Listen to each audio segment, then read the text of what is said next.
میلاد النبی صلی اللہ علیہ وسلم کی شرعی حیثیت کیا ہے؟ ظاہر بات ہے ہر بندے کے ذہن میں آتا ہے میلاد النبی آپ مناتے ہیں، تو آخر اس کی شرعی حیثیت کیا ہے؟ اللہ کی سرتاب قدم شان ہے یہ، انسان نہیں انسان وہ انسان ہے یہ، قرآن تو ایمان بتاتا ہے انہیں، ایمان یہ کہتا ہے میری جان ہے یہ۔ سبحان اللہ۔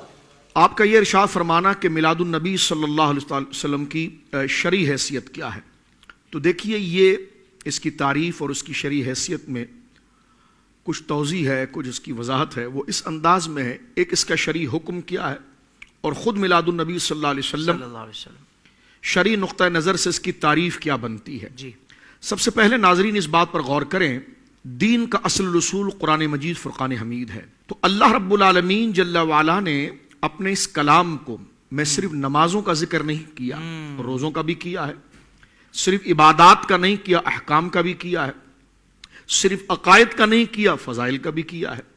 لہٰذا محقق علماء جب قرآن کریم فرقان حمید کے ملنے والے مضامین اور اپنے موضوع کا جو مستدل وہ بناتے ہیں، جس ٹاپک پر وہ گفتگو کرتے ہیں، تو اس ٹاپک کے حوالے سے جو دلائل ان کو قرآن مجید سے، احادیث سے، امت کے اجماع سے، قیاس شرعی سے اور تواتر و تسلسل امت سے ملتے ہیں، اس دلائل کو ایک خاص عنوان اور وہ موضوع دیتے ہیں تاکہ پتہ چل جائے کہ اس موضوع کے ضمن کے اندر اس موضوع سے متعلق جو موضوع لہو ہے اس سے متعلق ساری باتیں آ جائیں۔ مثلا ہم یہ کہا کرتے ہیں کہ دیکھیں قرآن مجید فرقان حمید میں صرف نمازوں کا ذکر نہیں، حضور کے فضائل کا بھی ذکر ہے،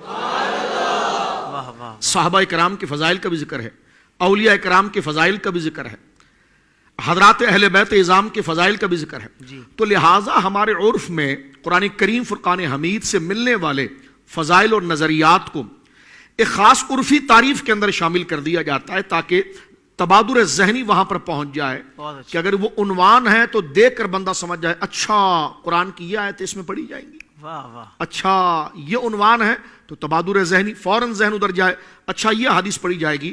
تو میلاد النبی صلی اللہ علیہ وسلم کا سادہ سا کانسیپٹ ہوا ہے کہ یہ اس بزم کو کہتے ہیں، یہ اس مجلس کو کہتے ہیں، اس نظریے کو کہتے ہیں، اس فکر کا اور اس تعلیم کا عنوان دیا جاتا ہے لفظ میلاد، کہ جس میں حضور سید عالم صلی اللہ علیہ وسلم کے فضائل، آپ کے والدین کے فضائل، آپ کے خاندان مبارک کے فضائل، اور پھر وہ خصوصی فضائل جس میں حضور علیہ السلام یکتا اور منفرد ہیں، ان مجموعہ فضائل کو قرآن و سنت سے لے کر جب بیان کیا جاتا ہے تو اس کا ٹائٹل عنوان بنتا ہے میلاد النبی صلی اللہ علیہ وسلم۔ اب قرآن کریم فرقان حمید میں اب سارا قرآن حضور کی نعت ہے۔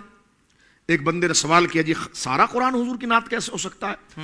اس میں تو ان لوگوں کا بھی ذکر ہے کہ جو اللہ رب العالمین کے عتاب اور غضب کا شکار ہوئے، میں نے کہا وہ بھی حضور کی نعت ہے۔ کہنے لگے وہ کیسے؟ میں نے کہا جو جنت عدن اور جنت اور اللہ کے محبوبیت کا مصداق ہوئے وہ وہی ہوئے جو آپ کے راستے پر چلے، بے شک، اور جنہوں نے حضور سید عالم صلی اللہ علیہ وسلم کا راستہ چھوڑا، العیاذ باللہ، نعوذ باللہ من ذالک، وہ عتاب اور عذاب کا شکار ہوئے۔ تو لہٰذا لوگوں کی اللہ کے نزدیک محبوبیت اور اس محبوبیت سے مغضوب اور دور ہونے کی جو فصل ممیز ذات بنی ہے وہ ذات مصطفیٰ کریم صلی اللہ علیہ وسلم، جنہوں نے ان کے دامن سے جڑ گیا اللہ نے اس کو اپنا محبوب بنایا، اور جنہوں نے آپ کی عظمت و شان کا انکار کیا اللہ رب العالمین نے ان کے ظاہری حلیے کی قدرت نے کوئی پرواہ نہیں کی اور وہ راندہ درگاہ ہو گئے۔ تو میلاد النبی صلی اللہ علیہ وسلم کا ایک سادہ کانسیپٹ یہ ہے کہ قرآن کریم کی وہ آیات، وہ احادیث کریمہ، سیرت مبارکہ کا وہ گوشہ جو حضور سید عالم صلی اللہ علیہ وسلم کے خاندان مبارک، آپ کے آباء و اجداد کا ذکر، حضور علیہ السلام کی وہ شان و عظمت اور مقام جس میں حضور سید عالم صلی اللہ علیہ وسلم اس میں یکتا اور تنہا ہیں، اور حضور علیہ السلام کے معجزات اور فضائل جو جس صورت میں آپ کی عظمت و یکتائی کو بیان کرتے ہیں اور آپ کو افضل الخلق ہونے کو بیان کرتے ہیں اور آپ کو اشرف الخلق ہونے کو بیان کرتے ہیں، ان تمام مجموعہ آیات اور دلائل کے ذکر کا نام ہے محفل میلاد۔ اس کا شرعی حکم یہ ہے کہ یہ مستحب ہے۔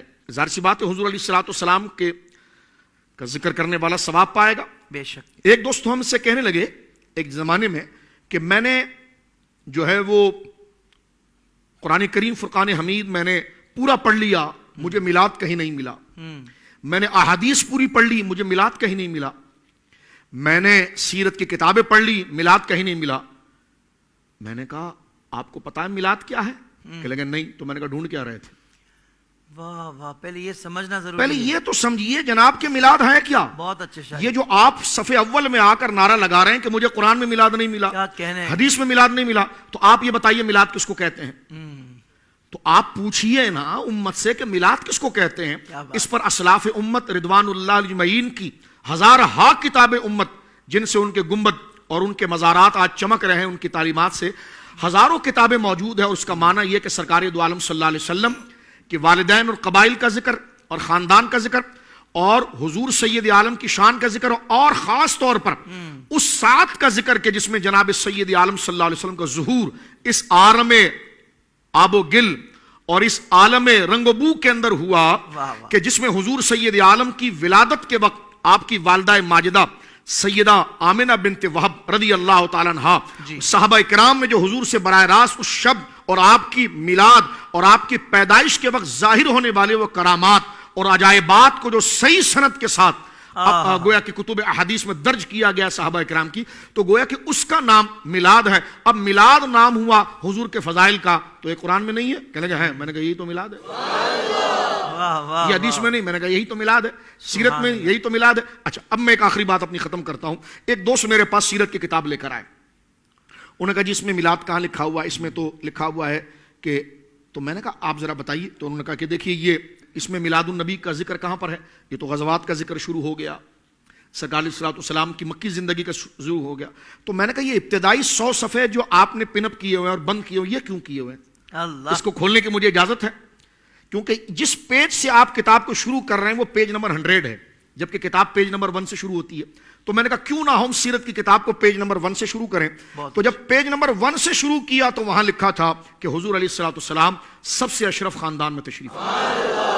واہ واہ واہ، میں نے کہا بس میلاد یہیں سے شروع ہو گیا، کہ جس کو شاید وہاں پر کسی ربڑ سے یا کاغذ سے بند کر دیا گیا اور یہ تصور کیا گیا کہ جہاں میلاد تو وہ 100 صفحے سے کتاب شروع ہو رہی ہے تو میلاد اس میں نہیں ہے۔ تو میں نے کہا کتاب تو پہلے صفحے سے شروع ہوتی ہے، تو آپ سیرت کی کوئی بھی کتاب اٹھائیں اور اس کا پہلا صفحہ شروع کریں تو وہاں پر حضور کے خاندان کا ذکر ہے کہ بعثت من خیر قرون بنی آدم قرنن فقرنن، میں بھیجا گیا ہوں اللہ کی جانب سے سب سے بہترین لوگوں کے اندر، ایک زمانے سے دوسرے زمانے تک، یہاں تک کہ میں تمہارے سامنے موجود ہوں۔ تو گویا کہ حضور کے تمام کمالات اور شان اور عظمت اور آپ کے ولادت کے وقت ظہور کی جو گھڑیاں ہیں جو حضور نے خود بیان فرمائی اپنے مبارک خطبے میں، صحیح سند سے کتب حدیث کے اندر موجود ہے۔ سرکار دو عالم صلی اللہ علیہ وسلم کی والدین، سرکار کا خاندان، قریش کی افضلیت، بنو ہاشم کی شان، یہ تمام مجموعہ ذکر کو عنوان کیا دیا جاتا ہے؟